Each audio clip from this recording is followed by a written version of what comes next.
인사할 시간도 많습니다. 여러분의 시간을 낭비해드릴 느리지만 쿨한 과학 랩미팅입니다. 반갑습니다, 교수님들. 반갑습니다. 네, 교수님들 안녕하세요. 저는 오늘 1일 랩장으로 온 소호라입니다. 트위치에서 방송하는 스트리머예요. 그래서 네. 전에 긴급 음악 할 때 그렇죠. 노래를 맞아요. 불렀었어요. 네. 반갑습니다. 반갑습니다. 오늘의 주제 네. 여러분들 너무 좋아하시는 그분 그분이 칼 세이건이죠. 1939년 미국 퀸즈에 어떤 일이 있었냐. 이제 저 만국 세계 박람회가 이제 뉴욕에서 열리고 있었는데 요 개막식에 어마어마한 분이 연설을 하러 오십니다. 아인슈타인이 네. 이 개막식에 연설을 하러 옵니다. 그래서 제가 준비를 했습니다. If science, like art, is to perform its mission truly and fully, its achievements must enter not only superficially, but with their inner meaning into the consciousness of people.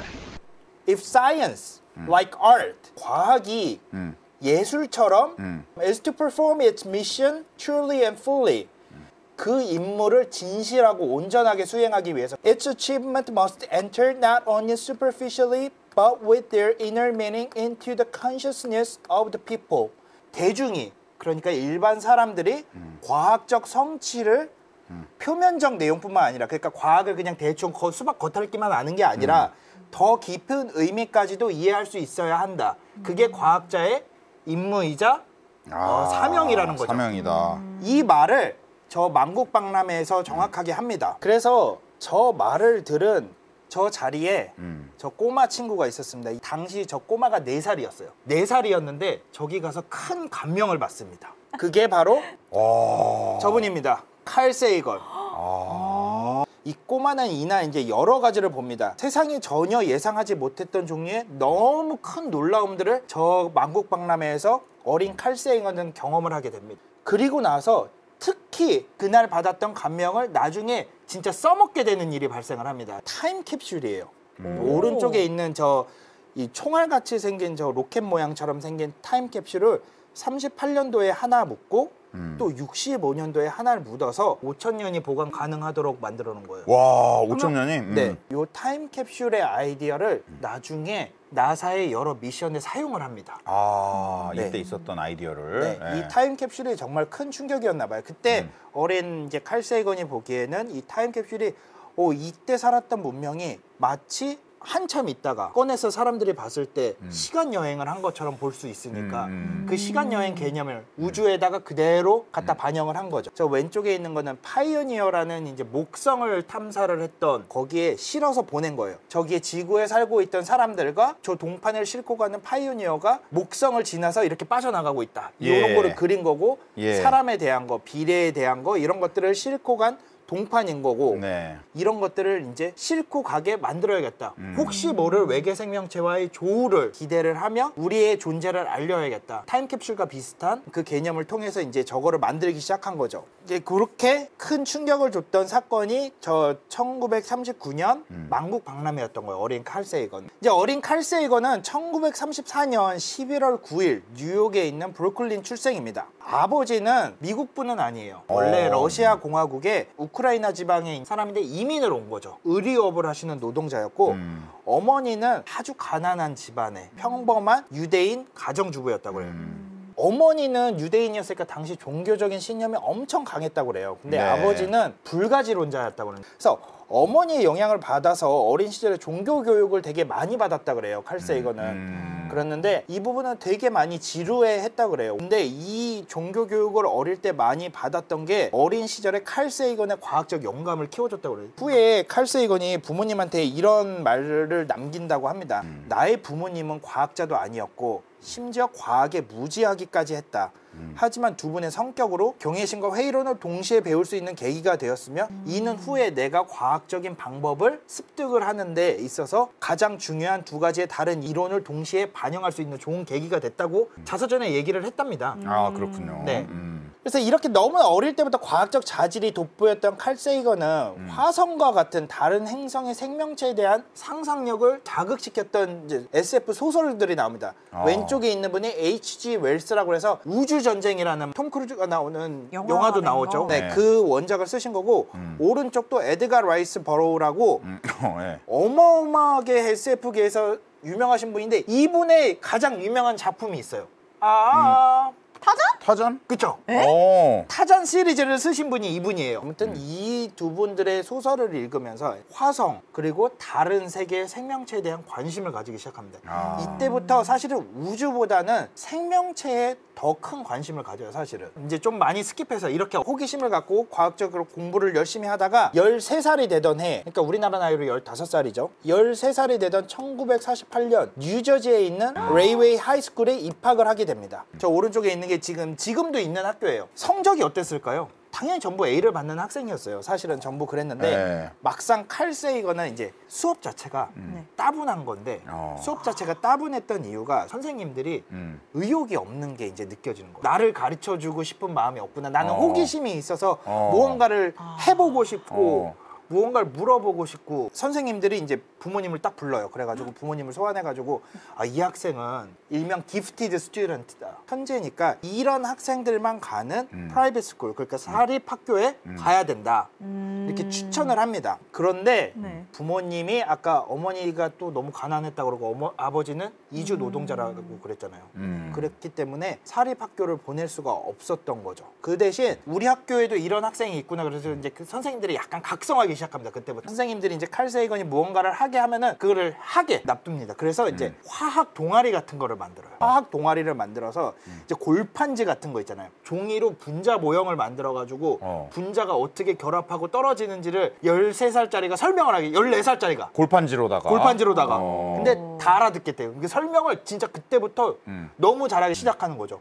그때 항상 관심을 갖고 있었던 것은 생명체였어요. 생명의 신비. SF 때도 그렇고 어릴 때부터 사실은 천문학은 취미였고 생명에 대해서 크게 관심을 갖고 있었어요. 근데 이렇게 비범한 고등학교 생활을 보낸 칼 세이건은 16살에 대학을 가야 되잖아요. 한 2년 정도 빨리 대학에 들어가게 됩니다. 근데 놀랍게도 갈 수 있는 대학이 거의 없었어요. 왜 못 가요? 그러니까 기프티드 스튜던트라고 불리는 학생들을 컨트롤할 수 있는 학교 시스템이 없었던 거죠. 그래서 대학 입학이 안 되는 거였어요. 그러니까 연령제나 뭐 이런 걸로 조기 월반한 학생들을 받아줄 수 있는 시스템이 없었던 거예요. 이렇게 어마어마한 능력을 가진 천재성을 가진 칼 세이건이었는데 이제 막상 갈 수 있는 대학이 많이 없어서 그때 막 시카고 대학교가 이런 학생들을 받기 위해서 법을 바꿨어요. 그래서 시카고 대학에 입학을 하게 됩니다. 시카고 대학교에 딱 처음에 들어갔을 때 놀랍게도 그가 처음으로 공부했던 거는 천문학이 아니었어요. 뭐였어요? 저 H.J. 밀러 교수님한테서 유전학을 배웠고요. 오른쪽에 해롤드 유레이 박사라는 분한테서 물리화학이라는 걸 배웠다고 합니다. 이 두 분과 함께 생명의 기원에 관한 논문을 쓰고 학사를 졸업을 합니다. 이게 1954년 학사 학위를 받는데 이게 재밌는 게 있었어요. 이 당시에는 이제 시스템이 막 바뀌었다고 그랬잖아요. 이런 학생들을 받는 막 시스템이 바뀌어서 학사 학위를 받았는데 전공이 없었어요. 그냥 졸업. 나는 BA를 받았는데 nothing을 받았다고 이런 말을 합니다. 칼 세이건이. 근데 뭐 이게 이제 조금 뭐 기분이 나빴거나 아니면 이게 조금 부족했을 수도 있고 1954년 이제 학사를 따잖아요. 자유전공 학사. 그 다음 해 다시 물리학 전공으로 물리학 학사를 tab니다. 그 다음 해 56년에 물리학 석사 학위를 tab니다. 그리고 1957년도에 박사 학위를 시작하면서 천문학을 들어서기 시작합니다. 그러니까 석사까지는 천문학 전공이 아니었어요. 박사를 시작하면서 천문학을 전공을 하게 됩니다. 이때 같이 박사 학위를 공부하면서 논문 지도 교수가 여러분 너무나 잘 아시는 분이에요. 왼쪽에 계시는 분이 제럴드 카이퍼 교수. 카이퍼 벨트. 카이퍼 벨트의 그 카이퍼 교수님입니다. 장난 아니다. 가모프. 그렇죠. 조지 가모프. 조지 가모프는 뭐 뺑 이론의 뭐 그냥 대가시고 그냥 그다음에 멜빈 켈빈.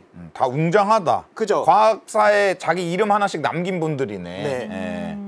행성에 관한 물리적 연구라는 주제를 가지고 여러 가지 학문을 다 합쳐가지고 그런 연구로 1960년도에 박사 학위를 받아냅니다. 이렇게 어마어마한 학문적 성취를 이루는 와중에도 칼 세이건은 당연히 사람이니까 네. 사랑을 하지 않겠습니까? 네. 네, 그래서 같은 시카고 대학의 아리따운 한 여성을 만나게 됩니다. 네. 근데 이 여성이 보통 여성이 아닙니다. 아까 칼 세이건이 몇 살에 대학교를 입학을 했다고 그랬죠? 16살. 저 여자분은 무려 네. 15살에 입학을 합니다. 저분의 이름은 린 마굴리스. 맞습니다. 시아노 박테리아를 발견한 분, 뭐 어마어마한 거 많이 분이에요. 발견을 많이 하셨죠. 린 마굴리스라고 치시면은 네. 그냥 나오시는 분입니다. 근데 이렇게 만나서 이제 열정적인 사랑을 합니다. 너무나 열정적인 사랑을 하는데 1957년에 이제 칼 세이건이 아까 박사학위를 시작한다고 그랬잖아요. 이제 네. 그때 결혼을 하게 됩니다. 그리고 둘 사이에 아들 둘, 제레미 세이건하고 도리안 세이건을 이제 낳게 됩니다. 주위에서 천재라는 사람들을 보면은 잠재적인 능력이나 뭐 이런 열정이 어마어마하게 넘쳐나지 않습니까? 맞습니다. 근데 이게 어떻게 다른 시각으로 보자면은 상당히 불안정한 사람으로 보일 수도 있어요. 자기 표현이 강하고 직설적인 표현을 잘 하고 그럴 수 있죠. 그다음에 마음 먹은 거는 반드시 해야 하는 성격이고 그러니까 어떻게 보면은 이제 둘이 충돌이 많았다고 그래요. 엄청나게 싸웠다고 그래요, 사실은. 네. 그러다 보니까 어떻게 보면 헤어짐은 필연적이라고 할 수 있겠죠. 그렇군요. 네, 그래서 결론은 7년 만에 헤어지게 됩니다. 네. 아하. 네, 결국 이렇게 행복하기도 했지만 불행했던 결혼 생활을 조기에 마감을 하게 되고요. 그 와중에 1960년도에 박사학위를 따게 됩니다. 57년도에 칼 세이건은 이제 버클리 대학교에서 밀러 장학생으로 이제 연구를 박사 후 연구원을 하기 시작합니다. 아, 네. 이때 박사 후 연구원으로 어마어마한 연구 결과를 내기를 시작하는데 당시에 1960년도에 금성이 정말 살만한 곳이라고 생각해요. 화성은 보지도 않았어 그 당시에. 금성이 너무 살만한 곳이라고 생각을 하고 우리 지구와 똑같을 거라고 생각을 하고 그 안에 생명체가 있을 거라고 심지어 생각도 했어요. 근데 이 칼 세이건이 처음으로 전파를 이용해서 금성에 대기에 관한 연구를 합니다.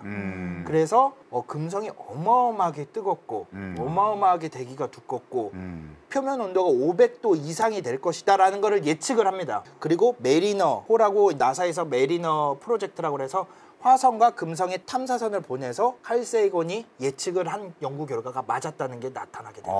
연구도 잘하셨구나. 엄청나게 연구를 합니다. 그리고 토성의 타이탄에 대한 연구를 처음으로 하면서 이제 그 행성 전문가로 이름을 날리기 시작합니다. 타이탄의 액체로 된 바다가 존재할 수 있는 가능성을 제시를 했고 저 붉은색을 띠는 이유를 또 이제 얘기를 한 거죠. 밝혀낸 거죠. 복잡한 유기 분자들이 이제 비와 함께 타이탄 표면에 계속 내리고 있다. 오른쪽에 있는 건 목성의 위성 유로파인데 유로파는 얼음으로 덮여 있다고 하거든요. 그 밑에 물로 된 거대한 바다가 존재하고 있을 거라는 예측을 하게 됩니다. 뿐만 아니라 화성에 계절이 있다는 것도 알아냈고요. 연구 업적이 되게 많으셨구나. 대단하셨구나. 네, 아무튼 이런 금성 대기에 관한 논문을 본 휘플 박사라고 있어요. 저 휘플 박사는 휘플 실드라고 그래가지고 ISS 그러니까 우주 정거장에 작은 혜성 조각이나 유성 조각들 아니면 우주 쓰레기들이 이게 때리면서 지나가면 크게 상처가 나니까 그거를 막아주는 휘플 실드라는 거를 진짜 말 그대로 실드구나. 네, 쳐요. 그 휘플 실드를 개발하신 그분이에요. 이 휘플 박사님이 칼 세이건한테 그 금성에 관한 연구, 여러 가지 연구, 행성에 관한 연구를 보고 버클리 대학교에 박사 후 연구원이었던 칼 세이건한테 강사 자리, 렉처러 자리를 제안을 합니다. 여기 와서 좀 강사 좀 해볼래? 그렇죠. 심지어 천문학에 있어서 CFA라고 그랬는데 Center for Astrophysics는 저기는 지존이에요. 칼 세이건이 뭐라 그랬을까요? 강사? 조교수를 주면은 간다. 그래서 휘플 교수님이 학교와 딜을 치기 시작합니다. 얘 필요하다. 얘 데리고 와야 된다. 그래서 휘플 교수님은 하버드를 설득시켜서 칼 세이건을 하버드 대학 조교수로 임명을 합니다. 당시에 학생들의 강의 평가가 어마어마했다고 그래요. 엄청나게 좋았다고 그치. 그래요. 13살 때 골판지로 지금 화학 분자 설명했는데 이 정도야 껌이지. 이때 이제 행성에 생명체가 존재할 수 있는 확률을 아주 낙관적으로 본 책을 냈고 그 다음 해에 내셔널 지오그래픽에 업데이트된 기사를 냅니다. 이것과 이 책보다 더 업데이트된 연구 결과를 바탕으로 기사를 내고 이를 바탕으로 사람들이 흥분하기 시작해서 아니 다른 행성에 우리가 아직 가보지 못해서 그렇지 다른 행성에 생명이 있을 수 그렇지 있다? 생명이 있을 수 있다. 그리고 나는 여기에 지금 천문학계 떠오르는 스타인데 내가 하는 말이 조금 어느 정도 그게 있지 않겠냐. 그랬더니 이제 사람들한테 슬슬 연락이 오기 시작하죠. 방송국이라든지 그렇죠. 몇 번의 짧은 TV 출연의 기회가 생기고 몇몇 사람들에게는 이제 학문적인 연구보다 약간 이제 사이드로 샌다. 이런 시선이 나오기 시작합니다. 그리고 이제 학교에서는 되게 염려스럽게 그래서 학생들한테는 너무너무 최고의 선생님이셨대요, 정말로. 그런데 하버드 관계자들한테는 좋게 보이지 않았죠. 일단 임용되는 과정부터가 남들과는 달랐잖아요. 지원을 해서 온 것도 아니고 누군가 이제 추천을 통해서 이제 들어오게 된 거고 이런 모습들이 좋아 보이지는 않았던 거죠. 그래서 보통 한 교수가 임용이 되면 한 5년 정도, 5년에서 7년 정도 근무를 하면 테뉴어를 주지 않습니까? 네네네. 그 테뉴어라는 거는 이제 종신 교수가 되는 거죠. 우리 학교에서 종신으로 교수가 될 수 있다. 근데 칼 세이건이 하버드 대학교에서 테뉴어를 떨어집니다. 진짜? 이거를 본 헤롤드 유레이 박사라고 학부 때 같이 했던 물리화학 교수가 있다고 했잖아요. 네네네네. 그 교수님이 하버드 커미티한테 편지를 써서 보냅니다. 너 실수하는 거다. 이 사람은 떨어뜨리면 안 된다. 어마어마하게 실수하는 거다. 이렇게 보냈는데 결국에는 임용이 안 됩니다. 그래서 68년까지만 하버드 교수로 임용을 하고 이제 나오게 되는 거죠. 근데 이때 코넬 대학교가 스타덤에 오를 수 있는 잠재력을 가진 교수진을 찾고 있었어요. 와. 딱 레이더에 걸린 거지. 딱 맞았네. 그래서 하버드에서 이제 종신 교수직을 거부당했던 칼 세이건은 코넬 대학교로 옮깁니다. 결국 이때부터 돌아가시던 해인 1996년까지 거의 30년간 코넬 대학교에 교수를 하시면서 행성연구소라는 것도 만들고 행성연구소의 소장직을 이제 역임을 하면서 코넬 대학교의 교수직을 종신 교수직을 보내게 됩니다. 당시 근데 코넬 대학교는 아까도 말씀드렸지만 하버드에 비해서는 엄청나게 작고 역량도 충분하지 못했던 게 사실이었는데 천문학과는 칼 세이건이 이때 그것만으로도 유명한 학생들과 유명한 사람들이 지원을 하게 되고 그래서 점점 우수한 프로그램으로 성장을 하게 되는 거죠. 이렇게 교수직을 수행하는 와중에 나사의 자문위원 그러한 역할직은 계속 수행을 하는 거예요. 엑스트라로. 그래서 여러 미션에 지속적으로 참여를 하는데 아폴로 미션에서 우주인들한테 달에 가기 전에 수행하는 여러 가지 미션들에 관해서 설명을 하고 그 다음에 오른쪽에 있는 로보틱스 미션 그러니까 탐사선이란 탐사선들은 모두 참여를 합니다. 칼 세이건에 거쳐가지 않은 탐사선이 없어요. 화성과 금성 탐사를 하는 메리너 프로그램이라든지 보이저 프로그램 너무나 유명하지 않습니까? 보이저 1호, 보이저 2호 그리고 화성 탐사 프로그램이었던 바이킹 프로젝트 파이오니어, 그 다음에 갈릴레오 미션 이런 것까지 모든 프로젝트에 참여를 하게 됩니다. 그리고 어떤 미션 하나하나에 항상 스토리를 담았어요. 대표적인 게 파이오니어 동판. 그때 어린 시절에 그 타임캡슐을 봤던 추억을 꺼내서 우리가 만약에 외계 생명체와 조우를 한다면 우리가 존재한다는 걸 알려야 되지 않겠습니까? 그래서 이 파이오니어 10호, 11호에 실려있는 금속판을 외계 생명체와 조우로 고려해서 처음으로 우주에 메시지를 전달을 하는 프로젝트를 실행을 하게 되고요. 저 그림을 이제 혼자 작업하지는 못했을 거 아니에요. 그러니까 팀을 꾸릴 거 아니에요. 그래서 이 작업을 린다 설치만이라는 예술가와 작업을 같이 하면서 여러 가지 이야기들을 나누고 의견을 나누면서 사랑에 빠지게 됩니다. 그래서 두 번째 결혼을 하게 됩니다.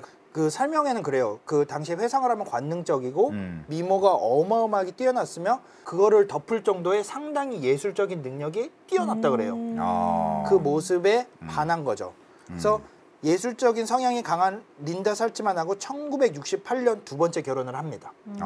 1968년이 하버드 잘리고 코넬 대학교 가면서 이분과 새로운 출발을 한 거죠. 네. 보이저호의 프로젝트도 이 린다 설치만하고 같이 진행을 합니다. 지금 저게 보이저호인데 저 가운데에 동그란 노란색이 있는데 저게 아까 보여드렸던 골든 디스크예요. 저게 이제 뚜껑이고 저 안에 이제 골든 디스크가 이제 들어있는 거죠. 표면에는 저 골든 디스크를 어떻게 이용을 하는지에 대한 이제 설명이 그림이 그려져 있고 덕계는 이제 이 물체가 어디서 왔는지 어떻게 재생을 하는지 무엇이 들어있는지에 어떻게 플레이를 하는지 등에 대한 이제 설명이 있는 거고 실제로 저 안에는 지구에서 사용되고 있는 60개 언어로 된 인사 이 와중에 한국어 안녕하세요가 들어있습니다. 또 아이의 울음소리라든지 파도 천둥소리와 같은 자연의 소리와 함께 116종에 이르는 생물 사진들도 담겨 있다고 합니다. 그리고 DNA라든지 태양계와 그 행성들, 인간의 해부도 등 뭐 이렇게 여러 가지 과학적인 요소들도 담겨 있고요.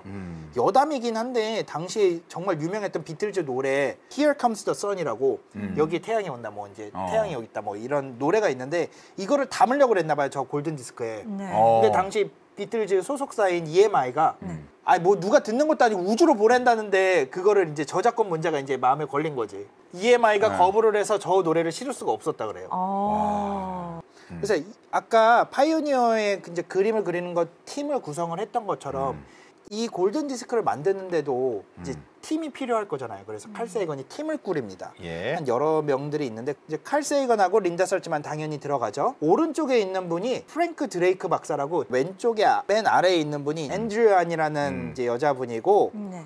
오른쪽은 티모시 페리스라는 소설가예요. 저 앤드류안하고 티모시 페리스는 저 당시에 약혼을 하고 실질적으로 사실혼 관계에 있던 부부고 저 위에 칼 세이건과 설즈만도 부부예요. 네, 그쵸. 그쵸. 네. 근데 이 프로젝트를 하면서 그렇게 됩니다. 어떻게 돼요? 그게 이제 칼 세이건하고 앤드류안이 74년도에 한번 만나고 75년, 6년쯤 이제 이 보이저 호의 이 작업을 하다가 네. 다 예상하시겠지만 칼 세이건이랑 앤드류안이랑 서로 사랑을 하게 됩니다. 눈이 맞는 거죠. 큰일 났죠. 이게 프로젝트는 수행을 해야 되잖아요. 네. 그러니까. 근데 팀은 유지가 돼야 되잖아요. 근데 저렇게 부부고 저렇게 부부고 그래서 이제 이렇게 눈이 맞았다고 하면 팀이 깨지니까 그래서 보이저 호가 다 발사를 하고 3일 후에 이제 각자 파트너한테 얘기를 합니다.